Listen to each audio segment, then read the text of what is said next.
científicos instalaron una cámara en un ataúd, y lo que grabó los hizo gritar de horror. Todo empezó cuando un grupo de científicos decidió instalar una cámara dentro de un ataúd como parte de un estudio sobre procesos post-mortem. Lo hicieron con autorización legal y con el cuerpo de Gabriel, un joven que acababa de morir en circunstancias que, según los médicos, no tenían una causa clara. Había sido encontrado sin vida por su hermanastra, y aunque tenía una leve condición cardíaca, no parecía suficiente para explicar su muerte. La familia decidió no hacer la autopsia por respeto a su voluntad y porque él siempre había dicho que no quería que lo tocaran después de muerto. Por eso, cuando Lucía, su hermanastra, ofreció su cuerpo a un proyecto de investigación médica que no implicaba intervenirlo, los científicos aceptaron. La cámara fue instalada el mismo día del funeral y la idea era dejarla funcionando durante algunas horas para registrar cualquier reacción corporal fuera de lo común. A las 7 de la noche, uno de los técnicos encendió el monitor para revisar la señal y lo que vio lo dejó en shock. Gabriel no estaba quieto, se movía, aunque con dificultad, como si intentara salir. Al principio pensaron que era un fallo del equipo o una reacción muscular, pero cuando lo vieron girar la cabeza y mover los dedos, todos entraron en pánico. Nadie decía nada, solo miraban la pantalla con los ojos abiertos. Un asistente salió corriendo a buscar ayuda y en pocos minutos ya estaban todos los responsables del proyecto reunidos en el laboratorio sin saber qué hacer. Algunos gritaban, otros trataban de llamar a emergencias mientras revisaban la documentación. Uno de los científicos llamó a la policía y explicó lo que estaba pasando. Les dijo que el joven que habían enterrado hacía apenas unas horas estaba vivo dentro del ataúd. El oficial no entendía cómo eso era posible, pero igual envió una patrulla. El equipo de científicos fue directo al cementerio con herramientas, linternas y todo lo que consiguieron. No sabían si iban a llegar a tiempo, pero no podían quedarse esperando. Mientras tanto, la cámara seguía transmitiendo. Gabriel seguía moviéndose, pero cada vez más lento. El oxígeno empezaba a faltarle y sabían que no tenían mucho tiempo. Gabriel era de esos tipos que casi todo el mundo conocía en el pueblo. Tenía dinero, pero no era creído. De hecho, usaba parte de su herencia para ayudar a otros. Donaba a escuelas, financiaba tratamientos médicos y hasta organizaba ferias para los niños. Después de la muerte de su papá, decidió volver a la casa donde había crecido. Quería mantenerla, no solo por los recuerdos, sino porque decía que prefería estar cerca de la gente que conocía de toda la vida. En esa casa vivían también su madrastra Marina y Lucía, la hija de ella. Con Lucía se llevaba bien, como hermanos. No era una relación súper cercana, pero se respetaban. En cambio, con Marina era distinto. Siempre había algo raro en la forma como ella lo miraba y aunque él no decía nada, no le terminaba de confiar. El día que Lucía lo encontró sin vida, estaba todo en orden. La puerta no estaba forzada, no había señales de pelea y la taza de café que él siempre tomaba estaba medio vacía. Los médicos que lo revisaron no vieron señales claras de lo que había pasado. Solo dijeron que quizás fue un problema cardíaco y como él tenía una condición leve, lo dejaron así. Lucía no quiso que lo abrieran porque recordaba que Gabriel siempre insistía en que no quería autopsia si le pasaba algo. Por eso firmó los papeles para evitarla y se encargó del entierro. Poco después, Lucía fue contactada por un equipo de científicos que hacían estudios con cuerpos recién fallecidos. Le explicaron que no lo tocarían. Solo necesitaban colocar una cámara en el ataúd para observar reacciones fisiológicas. Ella aceptó porque pensó que era una forma de seguir ayudando, como a él le gustaba. Además, el dinero que ofrecieron lo donó a un orfanato en su nombre. Hasta ese momento todo parecía normal. Nadie imaginaba lo que estaba por pasar. La gente del pueblo fue al funeral, dejaron flores, hablaron bien de Gabriel y muchos lloraron. Era alguien muy querido. Lo que nadie sabía era que ese ataúd no guardaba un cuerpo sin vida, sino a alguien que todavía respiraba y que estaba luchando por salir. Cuando los científicos llegaron al cementerio con la policía, ya había pasado más de una hora desde que la cámara mostró los movimientos.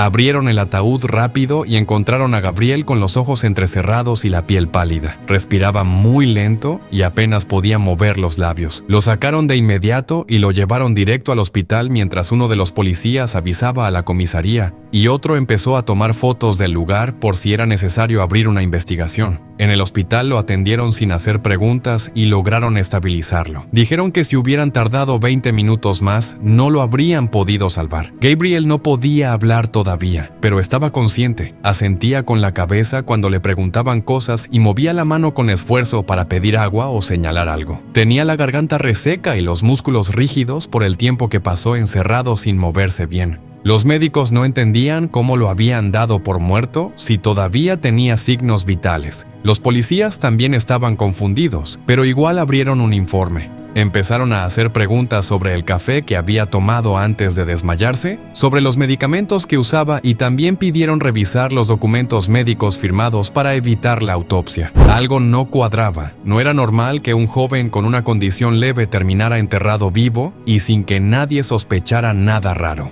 El oficial que llevaba el caso pidió hablar con Lucía y con Marina para entender cómo habían manejado todo. Quería saber quién decidió no hacer más exámenes y por qué lo enterraron tan rápido.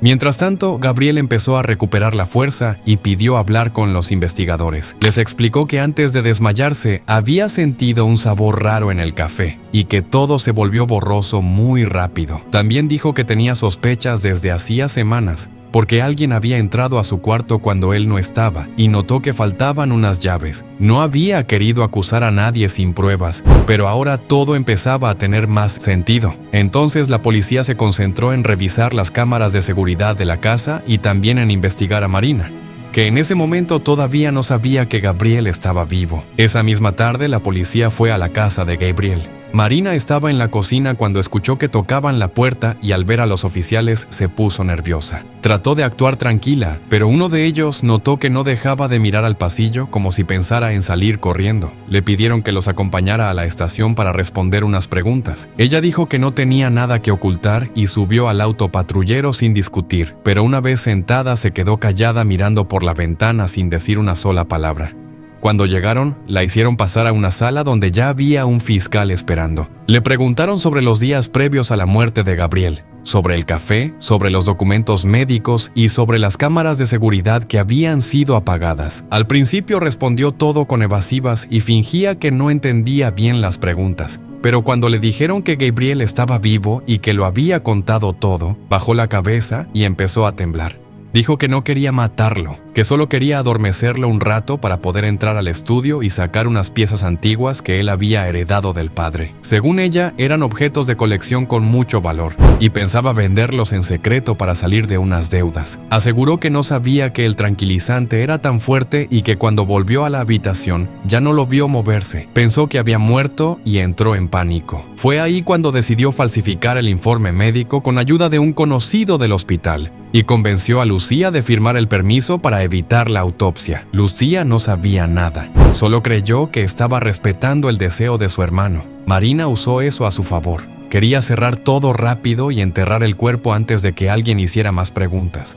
La policía revisó las cámaras de la casa y también encontró registros de llamadas y correos donde se confirmaba que Marina estaba buscando compradores para las piezas. Cuando le mostraron las pruebas, firmó la confesión sin protestar. Igual la detuvieron de inmediato y le dijeron que enfrentarían cargos por intento de homicidio, fraude y manipulación de documentos. Mientras tanto, Lucía estaba en shock. No podía creer que su propia madre hubiera hecho algo así y que ella, sin saberlo, la hubiera ayudado. 2 días después de la confesión de Marina, la policía organizó una reunión con la familia para cerrar el caso. Llamaron a Lucía para que estuviera presente. Le dijeron que Gabriel también iría porque necesitaban aclarar algunos detalles. Ella no sabía si quería verlo. Se sentía culpable por haber firmado el papel sin revisar bien y por haber creído todo lo que su madre le decía, pero igual fue. Cuando entró a la sala se quedó parada en la puerta. Gabriel estaba ahí, más delgado, con el rostro pálido y unas ojeras marcadas, pero se mantenía firme. No dijo nada, solo la miró unos segundos y luego se giró hacia los oficiales. Lucía bajó la cabeza y se sentó sin hablar. No sabía si llorar, pedir perdón o irse.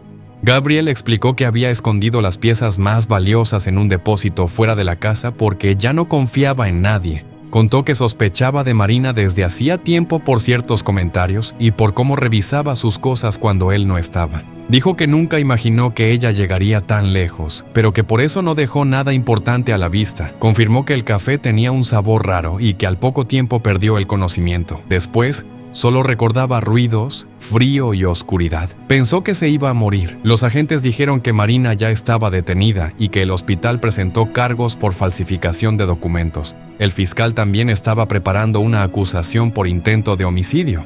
Lucía no hablaba, pero se notaba que estaba confundida y angustiada. Cuando terminó la reunión, se acercó a Gabriel para decirle que nunca pensó que su mamá fuera capaz de eso y que no sabía cómo reparar lo que había pasado. Él no respondió, pero no se fue. Solo la miró un rato y asintió con la cabeza. Después de eso, Gabriel se alejó un tiempo del pueblo. No quiso volver a la casa y dejó todo en manos de sus abogados. Lucía fue a vivir con una tía porque no soportaba estar sola en ese lugar. Aunque no se odiaban, la relación entre ellos cambió. Ya no era como antes y probablemente no volvería a hacerlo. Lo que pasó los marcó a los dos y cada uno trató de seguir con su vida como pudo. Gracias por llegar al final de esta historia. Recuerda darle un like y suscribirte a este canal que estará lleno de historias que tocarán tu corazón. Hasta la próxima.